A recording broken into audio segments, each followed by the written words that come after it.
Hey guys, I'm Chris. Hey everybody, I'm Robert. And we're the Film Flamers. Bringing you another deep dive, so our second deep dive in September. And we covered Poltergeist earlier. We wanted to stay on the evil spirits train. And so we picked White Noise to talk about, because I think it's been quite a while since either one of us has seen this movie. Yeah, it's been a long time, but after seeing it, you know, it is kind of refreshing to dive into a pool that's a lot less deep. Just don't bump your head, you know, or scrape your knees. Yeah, I think it's safe to say, listeners, that this is not going to be a quarantine-length episode. But hey, we've given y'all like 6 of those, right, at this point, so... Yeah, you're welcome. Anyway, White Noise is a 2005 supernatural horror thriller film directed by Jeffrey Sachs. Written by Neil Johnson and starring Michael Keaton, Deborah Kara Unger, Chandra West, and Ian McNeice. The music for the film was composed by Claude Foisy. The film's title refers to electronic voice phenomena, or EVP, where voices, some believe to be from the other side, can be heard on audio recordings. The film was responsible for studios believing there was an untapped audience for horror films in January, and began releasing higher quality horror films during that period, usually known as the winter dump months. Sorry, I can't say that without laughing. Well, enough with that. Hey Google, play White Noise. Facts don't care about your feelings. All lives matter. What? Blue lives matter. Stop making this about race. What is this? Cooperate with police, and you will be fine. Stop. I demand Hey to speak Google, to your stop. manager. Stop. That was enough of that. Wait. That wasn't White Noise. Yes, it was, Robert. Yes, it was. I'm actually incredibly too white. Okay, well, let's see if we can contact someone on the other side. Hello? Is anyone with us? This is White Noise.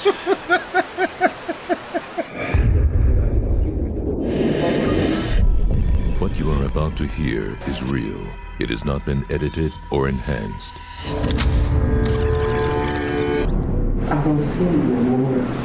It is the voice of Ruth Baxter. This voice was recorded in August 2003. Ruth Baxter died in 1987. Electronic voice phenomenon, EVP, is the process by which the dead, through sound and image, communicate with the living through the static and white noise of modern electronic devices.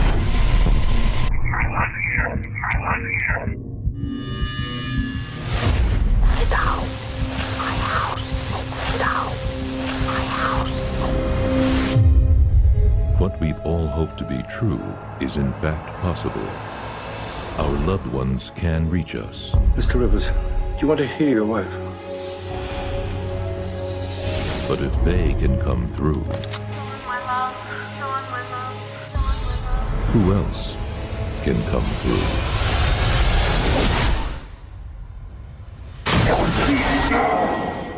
It is one thing to contact the dead. It is another thing to meddle, and you are meddling. Oh my God. The subject of some movies is so disturbing that those who experience them will never be the same again. No! White Noise.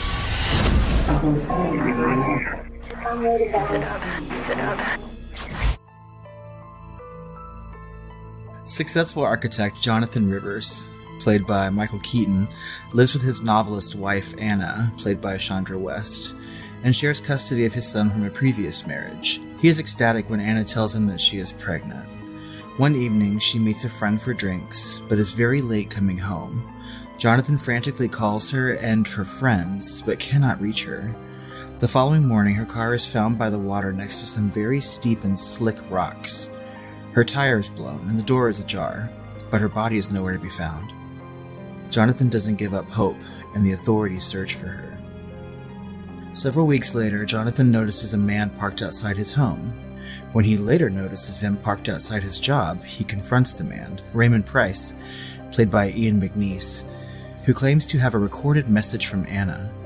Raymond explains that his son had died many years ago, and he started receiving messages called electronic voice phenomena, or EVP, shortly afterward.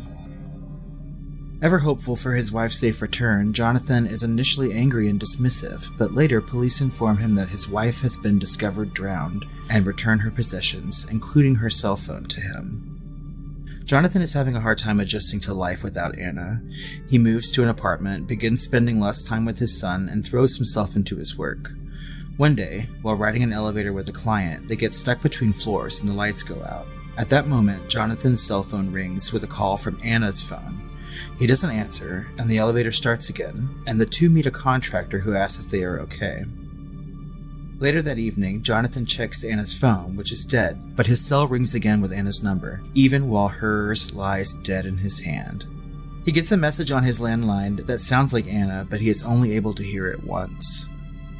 He travels to Raymond's house, where he meets Sarah Tate, played by Deborah Kara Unger, a woman who has recently lost her fiancé and is also receiving messages. Raymond plays Jonathan in the recording, and he is convinced that it is his wife, Anna.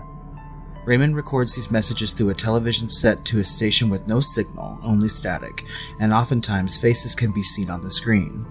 Jonathan becomes obsessed and begins recording white noise and listening whenever he can. On another trip to Raymond's, Jonathan accidentally hears some angry messages while a trio of black figures appear behind him and on the TV screen.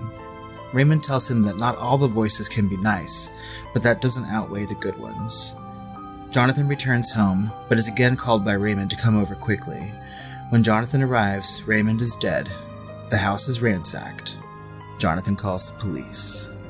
After Raymond's funeral, Jonathan buys equipment to pick up Raymond's work and hopes to contact Anna. He visits a psychic, played by Keegan Connor Tracy, who becomes terrified when she senses what he is meddling with and warns him to stop. She mentions Willow Avenue, but this means nothing to Jonathan, who leaves unconvinced of her abilities. Later, with Sarah, Jonathan discovers journals of messages that Raymond receives, including some that are very disturbing. After he is contacted by her grandmother, Jonathan visits Susie Tomlinson, a young woman whose mother died during childbirth. Apparently, Susie's grandmother had spent most of her life trying to contact her daughter after her death. Susie reveals to Jonathan that her grandmother had just died days prior, although Jonathan had been getting messages from her for over a week. Later, Jonathan sees the face of a terrified, screaming woman pressed against his TV, and hears the words Willow Avenue whispered. Remembering the psychic's statement, he travels to the street, sees the shadowy figures, and finds a car that has struck an electric pole, whose wires have come loose. A frantic woman is in the seat, the same from the image on the TV. She pleads with Jonathan to save her baby. He does, but just before the woman is electrocuted. Jonathan and Sarah attend the woman's funeral, where they learn that she was also a believer in EVP. They track down her name, as well as Susie Tomlinson's grandmother in Raymond's journals. They deduce that Jonathan is seeing images of people who have not yet died, and maybe he can save them. Sarah and Jonathan head to his house to go through the tapes, and they realize that Mary Freeman, a local woman feared to be kidnapped, is on his tapes. They cannot decipher where she is, however. Sarah then appears on the screen speaking about pain. She is shocked and realizes that she might soon be dead. Later that night, Jonathan hears noises coming from the room in which Sarah is resting. He finds her standing on the edge of the building, and she falls to the glass awning below. In the hospital, she tells Jonathan how much she hurts in the exact manner they saw in the static. When Jonathan returns home, he finds his equipment in shambles, but still working. Jonathan is shown an image he recognizes and finally understands where Mary Freeman is, the same location where Anna's body was discovered, Pier 16. He races there. Meanwhile, the detective working this case comes to Jonathan's apartment and is concerned by the mess. He sees Mary Freeman's face in the static and gets a frantic phone call from Jonathan, but is unable to understand all of it. Jonathan reaches the pier and heads into the derelict building and finds monitors and recorders set up similar to his own. 3 ghostly figures appear on the monitor. Jonathan finds a workbench full of torture tools and Mary Freeman tied to a chair. Suddenly, there is a man behind Jonathan. It's the same worker that helped Jonathan off the stuck elevator weeks earlier. 3 ghostly figures are also in the room. Anna's image appears as well and tells him to leave now. The man explains that the 3 figures have asked him to bring Mary Freeman to them, as well as Anna. The 3 figures attack and severely beat Jonathan to death. The detective and backup arrive on scene, kill the worker, find the body of Jonathan, who appears to have fallen from a great height. After Jonathan's funeral, his son sits in the car with his mother. The radio turns to white noise, and Jonathan's voice can be heard saying, "I'm sorry." His mother turns off the radio, but Jonathan's son smiles to himself in the back seat. The end. So, White Noise was released on January 7th, 2005, and was the only new film released that weekend, although that was the first weekend that $1 Million Baby was widely released. White Noise came in second at the box office in its opening weekend, making a little more than $24 million. Domestically, the movie would gross more than $56 million, and the worldwide box office would reach more than $91 million against a budget of only around $10 million. The success that White Noise achieved at the box office was a surprise, especially for a movie released the first weekend after New Year's Day, the start of the winter dump months, and usually one of the worst weekends for new releases. This led studios to reassess their releasing strategies for horror films. Universal chairman Adam Fogelson said during a panel, "The first weekend in January used to be a non-starter for people. We had this little horror movie, White Noise, that did business, and has become a place where movies like that tend to operate."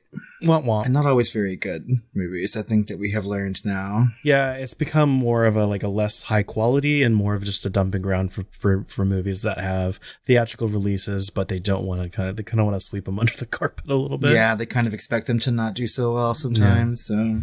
So, if a movie like White Noise, which was generally panned, could make a significant amount of money in January, studios quickly realized that a quality film in that genre could do even better. The following year, an elaborate viral marketing campaign gave Paramount's found footage horror film, Cloverfield, a $40 million opening weekend, which remained a record for January until 2014. In 2012, however, Paramount beat White Noise's first weekend success with The Devil Inside, which debuted at $35 million despite negative reactions from critics and audiences. I haven't seen that movie. Me either. In 2013, C. Robert Cargill of Ain't It Cool News said, "Ever since White Noise was a hit in 2005, that's what started it. If you look back at every first weekend, besides expanding titles, the only new release is one crappy horror movie." God damn it.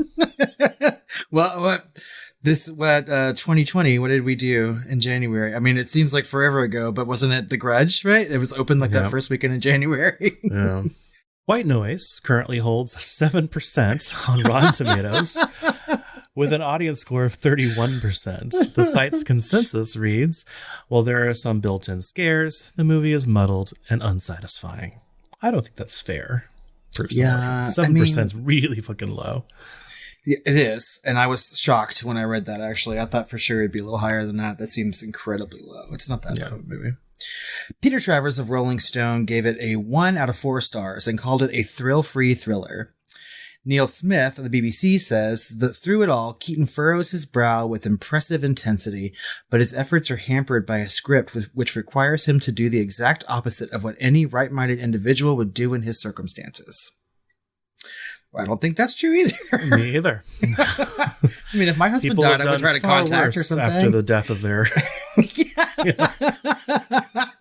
Lord.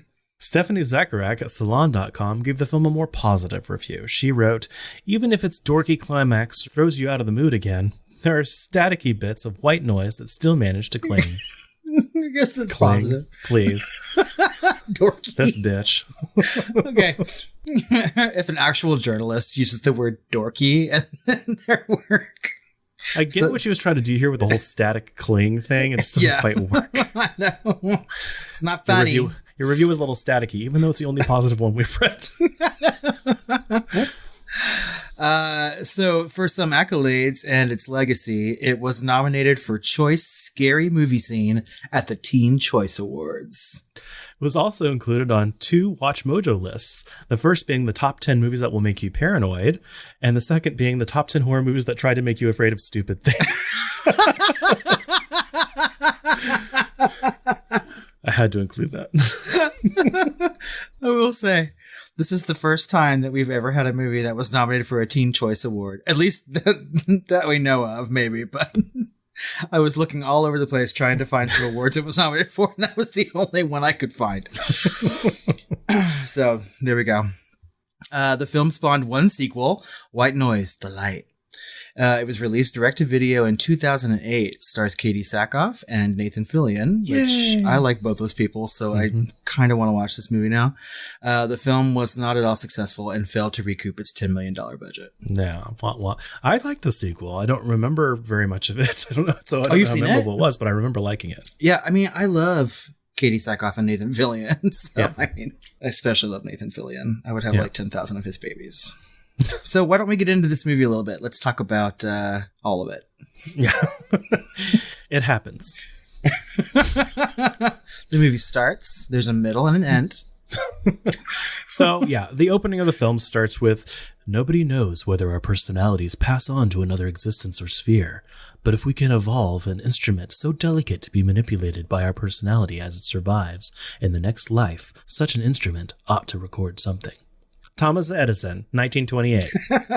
So, and that's an interesting point because this movie kind of deals with EVP, which isn't really dealt with a lot in horror movies, at least at that time.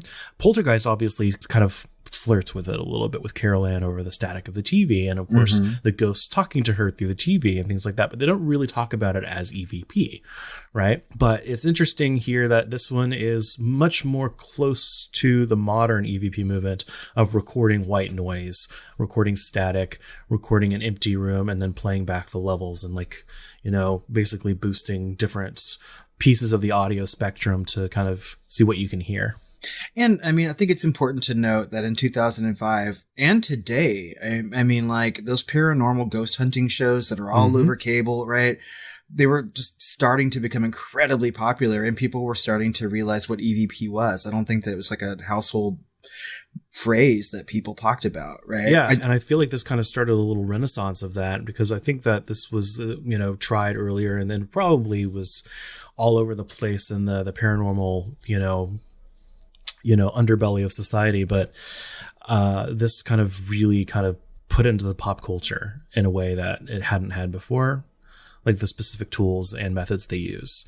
And yeah, Ghost Hunters kind of compounded that into pop culture, including me watching the episode of where I just stayed this summer and, at Mount Washington, where they used EVP just on like a door or two next to me, and they talked to the woman that, the princess that used to basically live in that room. And she was just like, I'm here. Who are you? And that was her answer, So it was kind of interesting, to always see that and see what they capture. Of course, you, as a viewer, you never know, if it's bullshit or not. And of course, it's probably complete bullshit. There was an Unsolved Mysteries segment on it. So I know that at least when I was a teen, I saw some EVP stuff, but yeah, I mean, it was really gaining in popularity. And for the life of me though, like I don't really watch a lot of these ghost hunter shows. I've seen them before. Right. But, until one claims that they have like actual proof of something, I'm just going to not watch it. Yeah. And what's interesting is I think the trailer for this movie kind of, at least one of the earlier trailers maybe, had less to do with the movie and more about EVP in general. And they played back several clips, of different things rather than really show the movie. Because I was going to talk about this later on that, when I saw the trailer for this movie, I thought the trailer was terrifying and I was like, ooh, I can't wait to see this, and as we'll get into the movie a little bit, it really takes some liberties with what EVP actually is. So, yeah. And it sort of has to make a really good movie or, an exciting movie. So, but once we get past those title cards, we meet, Michael Keaton as Jonathan Rivers and his wife, Anna Rivers, played by Chandra West, and her apparent death. The first supernatural thing would be kind of the clock stopping and the radio kind of turning on by itself while he's working home alone. That's right. So he's like frantically trying to call his wife who hasn't returned home from happy hour.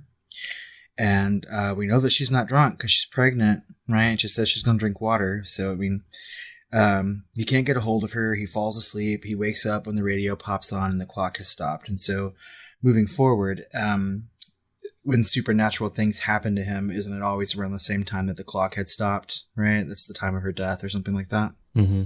So then, of course, we start moving along in the story. He's kind of in this horrible in-between place where you don't know if someone's alive or dead, and you're holding out hope by one thread. And then he meets, at kind of his worst moment, he meets Raymond Price, played by Ian McNeice.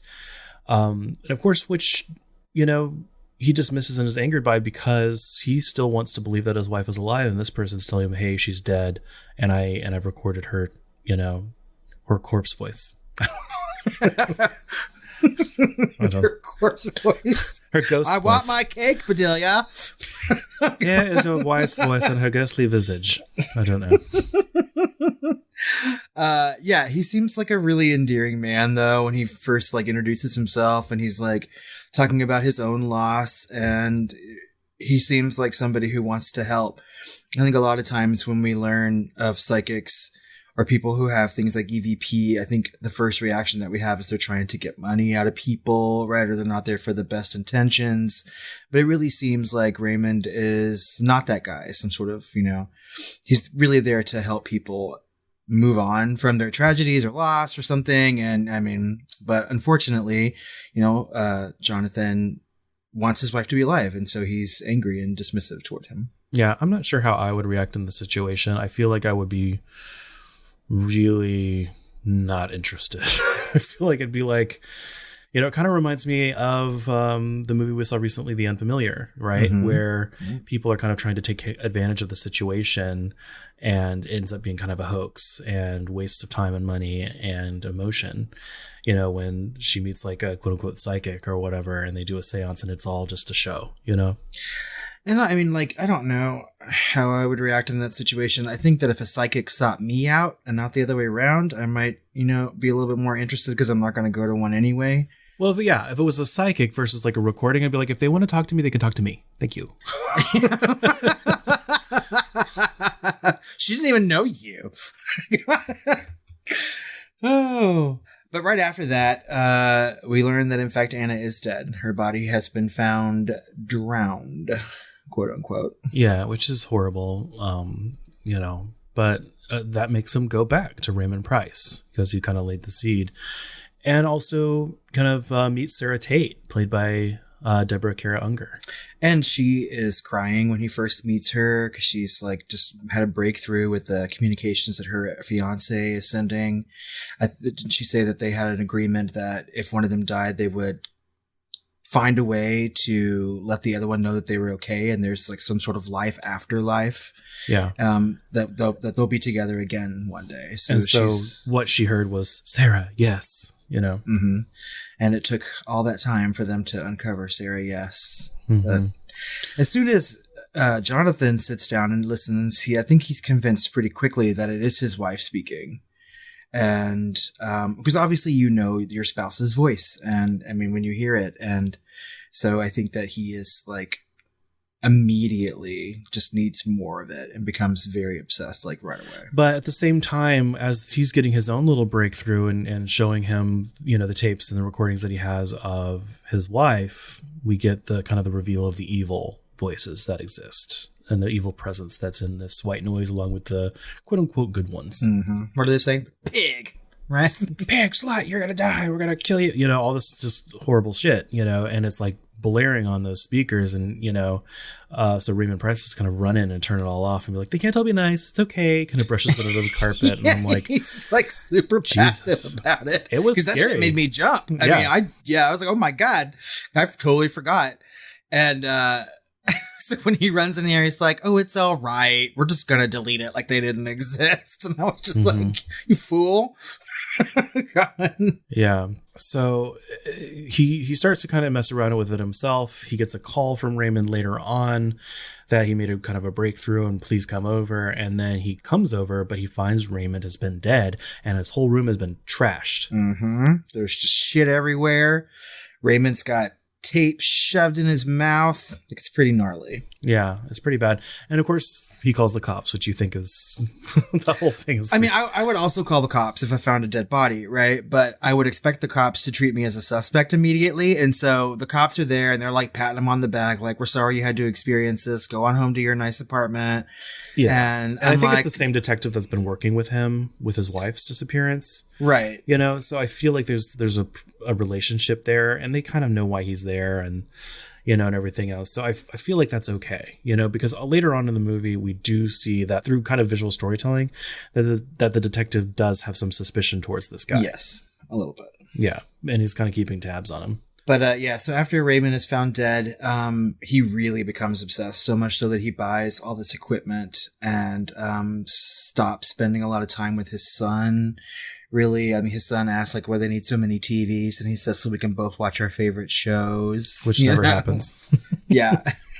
And so, I mean, he is just like constantly searching for Anna and ends up getting other people as well. Yeah, and it's getting frustrating. He's not sure how to like kind of separate the wheat from the chaff per se, I guess. But, you know, we do start seeing more and more of these three figures, which, you know, to me is kind of terrifying because we see them coming and going and kind of in the background. And at some point, I think even later in the film, he starts seeing them too in the screen, but he doesn't really think anything of them because he's seeing all kinds of figures in there. But those three keep kind of popping up. But there is some repetition. So it's like, I'm not sure that how savvy he can be in that situation. You know, we're the ones as the audience getting the ominous music. We're the ones seeing them kind of in the real world, kind of behind him and in the shadows and little flashes of them and following him and things like that. He doesn't see that. He's not really privy to it. But, you know, it's us that's like, man, like there's a train coming towards you and it's not the end of a tunnel. Or there's a light coming. I don't fucking know. That analogy that was a train wreck of an analogy. I got it. I was picking up what you were putting down. Slow moving train wreck. That's what I'm trying to say. You got there. Yeah. So anyway, he goes to visit a psychic, which is actually one of my favorite scenes in this whole movie. Yeah, I really like that scene. I like that actress, actually. Yeah, Keegan Connor Tracy plays Mirabelle Keegan. I really like that actress, and she does a really good job in this. I feel like she's supposed to be playing like a blind psychic. Psychic, yeah. And she's really explicit about this. She's like, you are not supposed to be doing this. And it's like, we take years to work with our guides to make sure that we're safe because there are things out there that just want to damage. The ones who like damage. So I think what she says, or the ones that like to destroy or something like that. And she's like, and then she kind of drops the whole thing about Willow Avenue. And he's like, what the fuck are you talking about? And kind of just leaves. And she's like, you need to stop. And he doesn't want to hear that. He wants to hear his wife. He wants to get a message from his wife. He's obsessed. And so when someone tells you stop, you're in danger. You in danger, girl. Jonathan, he doesn't want you to in danger, girl. Yeah. If only that had been Whoopi Goldberg, she could have gotten through to him. Oh my God. That would have been amazing. What does she say? She's like, there's a difference between dabbling and meddling, and you are meddling. You right? are meddling. Yeah. She's really good. She could not be more clear to him to stop what he's doing. And then she proves her abilities at the end when he's leaving and is very unsure of her abilities. And she's like, she was pregnant. And he's like, yeah, you know, like. He knew she was legit. He just didn't want to hear it. Yeah, because he is dead set on communicating with his wife, you know, and I mean, you have to respect that too, though. Yeah, so. It's like already people are dead, you know, and as much as you think the guy might have had a heart attack or something else, this is a little EP cray, you know? Mm-hmm. And so anyway, he starts to save, you know, people who are still alive. Like he gets warnings. He starts thinking that he has a responsibility, you know, to save some of these people that he's hearing. So he like goes to a car wreck, you know, he goes to a location that he's kind of told through the EVP and finds someone there that needs to be saved. And he ends up saving the baby, but not, you know, not the mother. Before he even does that, though, he pays that visit to Susie Tomlinson about her grandmother. Yeah. And yeah, which is sort of like he starts to piece things together at that point to realize that he's getting messages from people who have yet to die.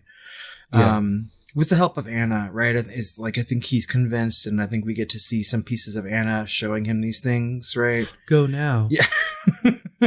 Yeah. It's showing him people in horrible situations, and then and it's showing him Anna saying, go now. And that visit with Susie, I like that a lot too. I thought that was pretty touching because he really is like sort of like taking on Raymond's work a little bit. Like he's not just obsessed with talking to his own wife, but I think he sees what Raymond was doing for other people, and he's trying to do the same thing, right? Mm-hmm. And Susie, you know, doesn't rebuff him. She accepts it. She's happy about it, right? But she does give him, you know, that piece of information that, you know, her grandmother's only been dead for a short period of time and he's been receiving messages for much longer. So I also jumped at that car wreck scene when that woman, you see it on the TV screen when, she pops up, but when she actually hits the actual car window, even though I know it's coming up, I'm like, So yeah. Yeah, because you don't really connect the two. You don't know quite what you're going to see or why it looked like that on the TV. But then you realize, like, it looks like she's hitting the TV screen from the other side, but she's actually in the real scene hitting the car window from the inside because she can't get out. Yeah, but, maybe jump. Yeah, so we're essentially revealed that they're only saving people who are dying. Essentially, after a visit with Sarah, they find that, through the logbooks, they're only saving people and these people are dying due to the connection with Raymond Price. Yep. Because he was also meddling. Yep. And then they see Sarah's recording with her saying, "John, it hurts," or something like that, and that freaks the fuck out of Sarah. And so he goes to her apartment, which, I'm sorry, looks like a hotel room. Yeah, it really did.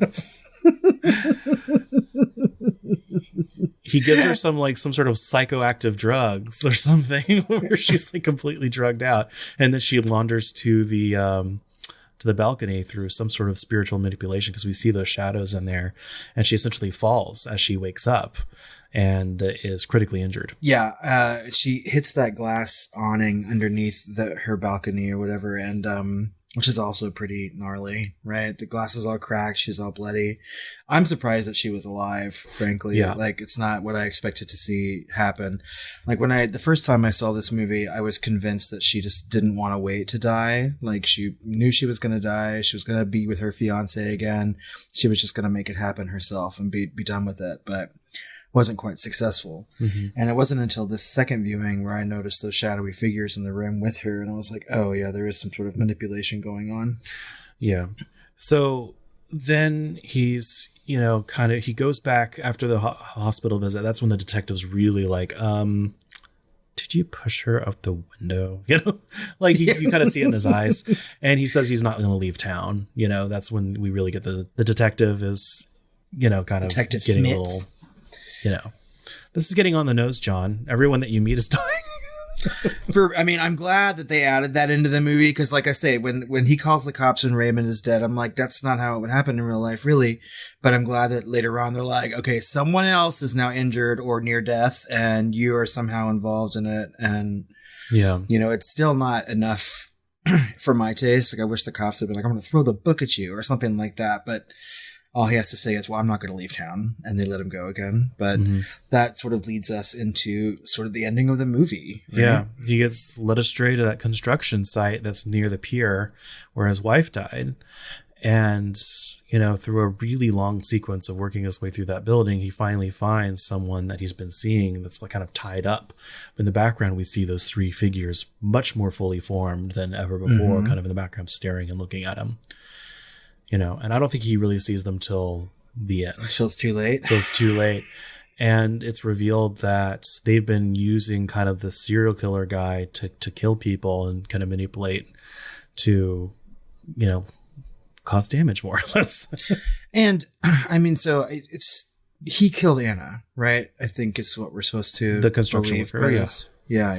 Yeah. He sat her in a chair. He took her. She probably had a flat. He took her to help and took her captive, strapped her to a chair, tortured her to death, and then essentially dumped her body in the river. Is what happened. Is what it's kind of alluded, and that the spirits were using that guy, who probably was also dabbling in EVP, because he had to set up there too. Yeah, it seemed like it. Like, he also was meddling, right? All these people were meddling, and they were led to, terrible fates or being used in some way, right? And when those figures attack Jonathan in that building, right, it's pretty intense. It's they created like some sort of tornado of death and destruction, where he's like breaking all kinds of limbs, and they're kind of turning him into a human pretzel, and you hear all the breaking bones and shit. Like, it's pretty horrific. And so the cops show up and kill the serial killer, release Mary, and they just assume that because he looks like hammered shit, that he fell from a very great height onto the floor. That's the only way they can explain Yeah. Like the damage to his body. It was so great by those forces. But before he dies, he does see his wife, and we find out the true meaning of her message, which was just taken out of context and out of time. Exactly. John, go now, go now, to get him out of there. And he sees her fully formed, but it's too late. He doesn't go. If he had just broke and ran, he probably could have made it, before he met the serial killer or everything. But I don't know. Those things are real fucking fast. Just ripped him apart. And those things, I have to say, really creep me out, because essentially what's happening here is that they are touching the world wherever they're able to. They're the people that are doing EVP or who knows what else. And basically kind of taking advantage of the butterfly effect, being like, okay, if John does XYZ and we can manipulate him to do XYZ, then this person over here is going to get in a car accident. Or this person that did an EVP, we're able to kind of manipulate all these people's different lives to create chaos. And we're doing it in such a way that is kind of tying them all together so that we can kind of destroy them, kill them, maim them, and their loved ones, like they're working off a to-do list at a grocery store. Shopping list. My analogies suck today. Fuck. No, that's good. I mean, I completely understand what you're saying, and you're right.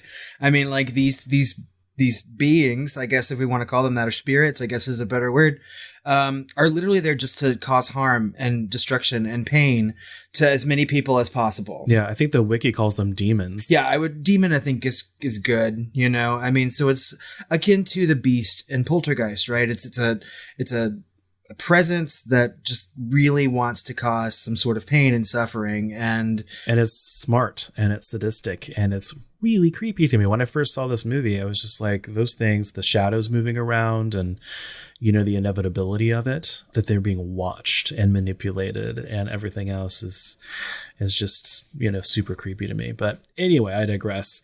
At John's funeral, Sarah shows up, and of course, as they're leaving the funeral, his son and his ex-wife and her husband are in the car, and the radio kind of turns on, and you hear John saying, I'm sorry, to his son, which his son kind of understands. And of course, they're freaked out and they turn it off and drive away. Yeah. And who knows if that was the demons trying to suck his son into it, because his son would have known what his father was doing in a roundabout way. But we don't know. That's kind of neither here nor there. But Sarah's outside in her wheelchair because she survived, but she's kind of being plagued by weird sounds and sights. And then we see that the demons are hunting her. We see the three shadows kind of go across the lawn real quick of the graveyard. There's just no escape. And I mean, even though she hasn't been doing a lot of EVP recording herself, she was a party to it. So I assume that is some kind of meddling. Yep. And that I don't think they're in it to fuck with the meddlers. I think that's just a way in for them to, get their claws in, so to speak. Although I would have ended this movie with that blind psychic also at the funeral, like saying, told you so, like that's her eulogy, and just like mic drops or whatever. This graveyard is clean. I told him he was meddling. No, I think that psychic is smart enough to not go anywhere near those people if they're already that far into it, I kind of want more from her, but she looked terrified. Let's talk about some of the characters in this, starting with, of course, Michael Keaton, which, is no stranger to genre films, but this is really one of his most pure, horror that he's done, I think, if ever. Yeah, he's in a lot of, thrillers, right? I really enjoy his work in Pacific Heights. I think he's super creepy in that movie. He's a good bad guy. And there's always Beetlejuice, and so, yeah, he's done a lot of genre work, right? But I mean, mostly I think of him as either just a comedic actor or Batman. Yeah, he's done everything. He got to start in comedy, Mr. Mom and all that. And, he still did comedies and probably will again. I remember Multiplicity in the 90s and stuff like that. But Beetlejuice was a huge thing. And of course, his relationship with Tim Burton has been, profitable for him with Batman and Beetlejuice. But then he played the bad guy in Spider-Man Homecoming, which he was excellent as. He did a really, really good job. And of course, more recently, he did an excellent dramatic turn in Birdman, as well as Spotlight. Oh, yeah, he was very good in Spotlight. And I didn't really care for that movie too much, but I mean, he was very good. I love that movie. I like Michael Keaton a lot. And so does my dad. This is one of my dad's favorite actors. And so we watched a lot of Michael Keaton movies when we were growing up. Yeah. He's such a good actor in a sense that he can do it all. He can do action-y type movies like Spider-Man. He can do comedies and physical comedies like Mr. Mom and Beetlejuice, and then turn and have a performance very dramatic like in Clean and Sober or Pacific Heights, right? Like he is just a very versatile, gifted actor. Yeah, and he does a lot of subtle work here, but overall I would say he's just serviceable. He doesn't really have that much to do because he's so ignorant to everything kind of happening around him, so obsessed in one line that, it's probably not fun to play like a brooding guy for an entire fucking movie. No. I don't know. I also feel like in 2005, it had been a while since we've seen Michael Keaton in something, and so it sort of felt like a return. And then after White Noise, I feel like we didn't see him in a lot of things, and now he's having a renaissance, right? So yeah. And then we have Chandra West, who played his wife, Anna Rivers, and she's no, stranger to horror either. She was in a couple of Puppet Master movies, among other kind of cheaper horror movies. I thought she was good in this movie. She's very pretty. She smiles, right? She's got a nice warm face, and she looks good in Static. Yeah, Jonathan, my love. Yeah, I mean, like she's not in it for very much, right? We mostly get to sort of like hear her voice throughout the movie, and that's it. But she's a good catalyst for the movie to really start. Yeah. And then we have, Sarah, played by Deborah Kara Unger, who I feel like is woefully unused in film. Like, I really love her screen presence. I love her voice. She was really excellently used in Silent Hill, which you still have to see. Yeah, she had a really cool kind of meaty part to play where she's a little crazy, which I loved. She's in the movie Crash. It's a Cronenberg movie about people who get, sexually aroused by automobile accidents. And so this is what I remember her from always. So when I went to go see White Noise in the theater, I was like, oh, it's that lady from Crash. I'm like, oh, that's that lady from Silent Hill. I was like, I wonder if she's going to be having sex in a wrecked automobile. Too bad she didn't find that, car crashed against the electric pole. She'd been like, oh, I'm so horny. You know who she reminds me of? Who? She reminds me of the actress in Gone Girl. Oh, Rosamund Pike. Yeah, Rosamund Pike. Yeah, they have a very similar looking face, right?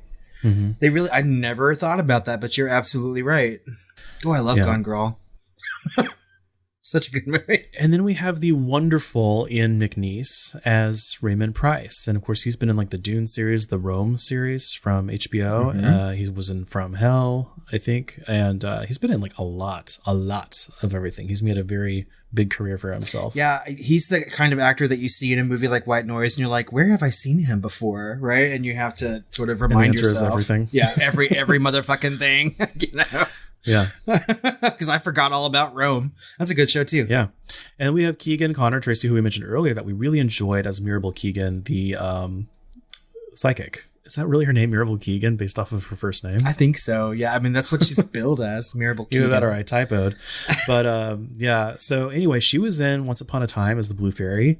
And she's also been in genre shows like Stargate SG-1 and Battlestar Galactica. Who's she playing in Battlestar Galactica? She was one of Baltar's, worshippers near the end of the show. Oh, okay. And did you also notice Aaron Douglas, who played Garen Tyrrell, as the father of the baby he saved? Yes. He's like, leave me alone. That I did notice because I was just like, oh, I was like, Battlestar. And then, of course, in the sequel, we have, Katie Sackhoff. So there's a lot of Battlestar people going, floating through these White Noise movies, which is interesting to me. Keegan Connor Tracy is also a really good character. One of my favorite characters in Final Destination 2. So, yeah, I mean, talk about like a quirky looking face, right? She's an interesting looking actress. And I like her very, very much. Mm-hmm. And that kind of rounds out the meat. God, I can't make a noise today. That kind of rounds out our main cast, right? We also have like Mike Dopet as like Detective Smiths and Mitchell Kosterman as the workman or the killer, who are fine, whatever. I only mention them because who knows, they may end up being in Hottest Guy segment later on. It's possible. And I mean, they're only in the movie in a couple scenes each, right? And not in a memorable way like Keegan Connor Tracy is. She's in one scene, but is incredibly memorable. So, yeah. I mean, you have to have supporting characters in movies, and this one has these two. So what do you think? Do you believe in EVP? I mean, like, I want to say no. You know, I don't really think that I believe in ghosts, right? But I mean, I say that, and I grew up in a house that I feel is kind of haunted. Like, my parents think it was haunted, right? Strange things happened that we couldn't really explain. And I think that if I had tried some sort of EVP as a kid, I mean, I may have gotten something. So, I mean, like, my brain says no, but like deep down, my heart says yes, you know? So I feel like for me, it's similar. Like, I don't think it's real, but also my heart doesn't want it to be. I don't want to like record something and try and prove something and then hear something and never be able to live anywhere ever again. You know, I mean, I don't want to deal with that. If you go to edit this episode and that pause from when we were introducing the trailer and you hear a voice or something like that, then I mean, like, definitely share it with me. Yeah, I'd like it depends to know. on what I hear. If it's like yes versus yes, you know, then you know, to me, like, so the first time I saw this trailer, I really wanted to see this movie because the trailer is very, very effective. It doesn't really tell you anything about the movie. It's just telling you what EVP is, right? And playing some of those real life snippets from EVP that's been recorded, right? Where it's like, get out of the house and stuff like that. You know, I'm like, that's some scary fucking shit. And, so, I mean, like, as an idea, I think the EVP is frightening. This is not something that I would do. Because I also think it's kind of like meddling, you know? Like, you shouldn't do things like that. Like, I'm not really one to play with a Ouija board or things, you know? I'm not a religious person per se. But, I mean, if there are things there, if there's something sharing space with me that I can't see, like, I don't want to know that it's that's what there. I'm saying. Yeah. Like, I don't want to know. Yeah. I'm just like, I would rather just live my life. We can coexist. And that's it. Yeah. So. And, you know, it's interesting because, you know, some people view it as like echoes or these people are like lost in time, you know, and that kind of brings it back to the way these spirits kind of manipulate these demons kind of manipulate these EVPs. They're bringing them out of time to manipulate you into thinking, saying, doing what they want you to do. And, you know, who knows? We don't know anything about this stuff. And so some of it may not be as clear and you may not understand even the simplest of message out of context, you know? So it's like, why even go there if it was real? I will say that this movie doesn't really tackle EVP for me, right? Because it's not really what EVP is. Like, at least in my mind, I always think of like tape recorders and things like that. I never think of having a channel set to static, even though I've seen spirits talk, you know, through TVs and movies before, right? But yeah, and then when they start to see their faces appear in the static and stuff like that, I'm like, that's not what EVP is either, you know? They're taking a lot of liberties with an idea, but I mean, effective, right? And I think just a movie of them playing tapes back would be a little boring. They need to change it up a little bit and have these, like, you know, spirits like faces show up in TV screens and things like that. Yeah. I only have one fun fact for this movie. What? It's not very covered. And apparently, you know, we talked about Michael Keaton's performance, right, as kind of being a one note. And on the DVD commentary, Michael Keaton actually admitted to phoning in some of his scenes and apologized to the director, Jeffrey Sachs, for his performance. I don't see a problem with Michael Keaton's performance, although I felt like the character in the writing was more one note than he was. You know, like I don't blame Michael Keaton for anything. I don't think it's not his fault. I mean, I think there's a lot of convolutedness to this script. Yeah, like Jack Nicholson, ironically, also in Batman. But I mean, like Michael Keaton has a natural cadence to his normal speech pattern that, you know, he's one of those people that could read the phone book and it would be like more interesting than not. Right. So, you know, I feel like that's fine. Whatever. Phone it in. You're still Michael Keaton. You know? Well, that was a fun fact. I'm used to having much more than that. So, okay, well then let's ask some questions about White Noise like we always do here at the Film Flamers. And we'll start with, were you scared while watching White Noise? Yes, and especially the first time. You know, those things freaked me out. Those shadow people, they're never really truly explained, which I always love in horror. I'm a broken record about this. A broken, staticky white noise record. And, you know, when it doesn't explain things, there's more to fear because we fear what we don't know, right? And so, or we are not comfortable with. And the fact that we can see this thing, hunting him, watching him, this trio of things, like why is it a trio? Like we don't know. What do they really want? What are they really capable of? These things are really, really creepy. To me, some of the scariest horror movie monsters are, or appearances are just the shadows, are just things in the background that you can't quite see or make out. And upon this viewing, I was less scared because you can tell, instead of doing some sort of abstract shadows and like in a couple of scenes, they do like flashes of weird CG, like watery creature things for these guys. And it was really kind of stuck out like a sore thumb on this watch versus when I watched it originally back in the mid 2000s, 15 years ago. Fuck. Yeah. It was a lot scarier and, more visceral than now, but I still got scared because it's, to me, like white noise is one of the creepiest things as far as like the horror movie monster. You know what I mean? Yeah, I was, there's some moments where I was scared. I know I was probably a lot more scared the first time that I watched it, but I've only seen this movie twice. So once in the theater and then now for this podcast. And not because, I thought it was a bad movie when I watched it the first time. I liked it, and it scared me enough. I just haven't revisited it. Right. But the trio of figures is really creepy and scary. And for the reasons that you said, it's not explained. You can't really see anything. It really is just a shadow. I kind of liken them to the Fates, right? In Greek mythology, who also worked as a trio. Like they're sort of like pulling the strings like the way the Fates do, right? And so I think that's really terrifying. How poetic. You have a Dickensian proclivity. I was about to say, like, it kind of reminds me of like a Freddy Krueger, but it doesn't have to be your dreams. You can't quite see him. There's none of the jokes, and it has a wider agenda where you're just a small piece of it. Right. It's really fucking creepy. It is. It's terrifying to know that your life is not within your control, right? Like there's things happening around you. You have set things in motion that he could have saved himself, right? If he would have deciphered that message a little better from his wife, he wouldn't have been in that situation, right? He had an escape, but ultimately there was no escape. Yeah. The idea that you're a puppet on a string to something you can't see, hear, or touch that has ulterior motives, that's supernatural and like not in this world really freaks me out. I guess you could just call that Christianity, but I don't know. Maybe that's why. Maybe you just call that religion in general. So I guess with that being said, would you call White Noise a horror movie? Through and through. Yeah, it has all the beats of a normal horror movie. It has some pretty effective jump scares and like Dolby shocks and things like that. Like it's good on that level. And multiple layers too, because there's the supernatural horror element, but there's also adult fear here. Exactly.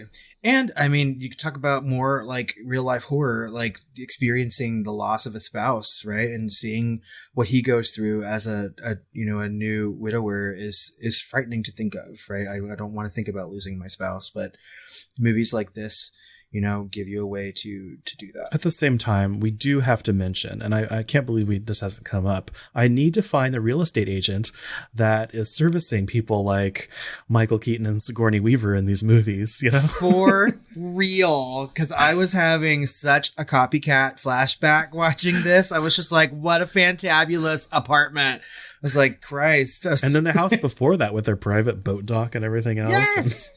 And it was like that, just everything about his property was good. And I would expect nothing less from an architect, right? He wants to live in a good looking, interesting looking place. But that apartment with those like floor to ceiling windows, right? Made me miss your house, actually, your old house. I was just like, God, I love those windows.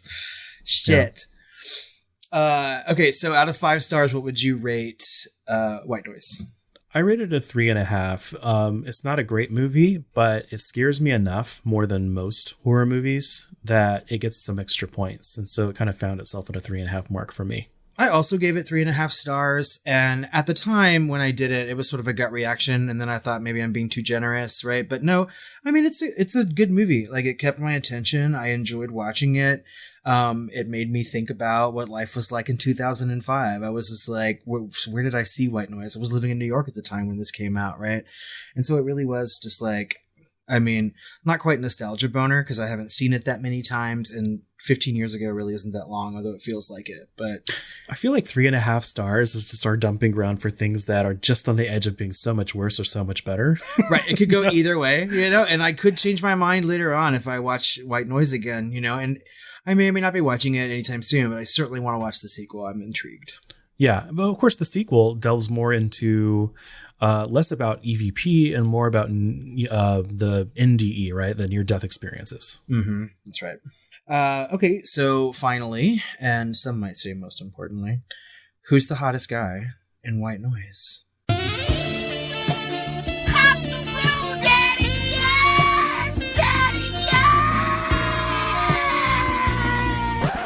You know, I think the detective's kind of hot, but I was going to say I have to go old school and say Michael Keaton. He is the lead. Yeah, I mean, honestly, when I started watching the movie, I was like, well, of course it's going to be Michael Keaton, but that's not my choice. So my choice is actually Mitchell Kosterman, the serial killer. Because of course it is. Whenever they're getting off that elevator. Yeah, he did kind of have a rugged look to him. He was standing there in that like construction worker, outfit. I want to say outfit, but that's not what it is. It's like a uniform. God, that sounds gay. But I was just like, oh, hey, daddy. I was just like, my God. Yeah. And he does kind of give me like a Nick Offerman vibe. Yeah. So I was just like, yeah, he's it. And then I totally forgot the ending of this movie. And so, when he arrives at that, pier and it's him, I'm like, oh shit, it's that guy from the elevator. And I was like, it's that sexy daddy. I was like, now I gotta change my choice for hottest guy.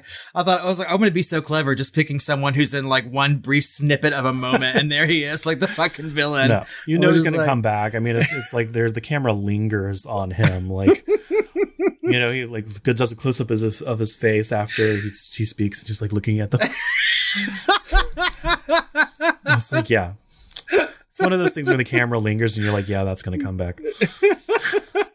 I was just thinking how hot he was. I wasn't thinking about the progression of the film.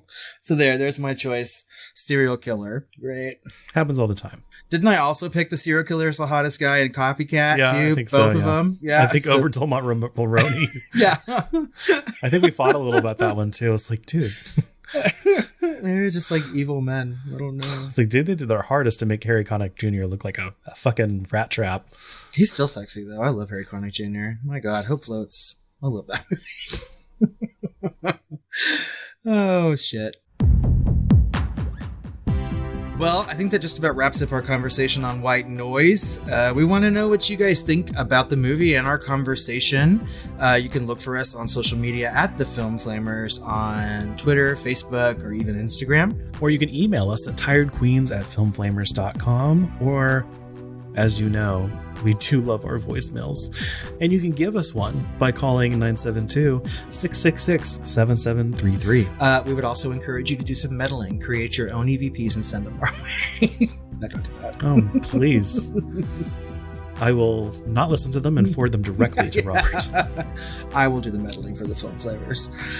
We haven't mentioned this in some time, but we're also on Letterboxd. So every time that we give our rating and the questions, it's right over there on Letterboxd as well. So go search for the Film Flamers and give us a follow. Also join us over on Patreon, where all of these episodes are coming out a little bit early, sometimes a lot early. And we're also going to be covering Stir of Echoes. That's right. That's what our patrons chose for our poll this month. That's right. You too can participate in polling and choosing what we cover over there on Patreon. So make your way over to patreon.com/thefilmflamers and become a Film Flamer too. That's right. 1999 Kevin Bacon-y goodness is what y'all chose, and I'm pretty happy with it. So yeah, I've never seen it, so I'm excited. And of course, next week we will be covering our hot takes, which we haven't done in some time. That's right. Since the early part of July was the last time that we released any sort of recommendation or talked about the things that we've been watching. And I know that we both have quite a list. I'm going to have to go through and pick and choose the best things to talk about for sure. Yeah, we do have some diamonds in the rough to talk about, so stay tuned for that. So thanks again for all the support. And until next time, John, go down. Robert, end it now. Willow Avenue. Sweet dreams. Jonathan, you in danger, girl. Jonathan, ditto. Oh, I want to talk about Ghost one day too. We do. We need to. I like Ghost.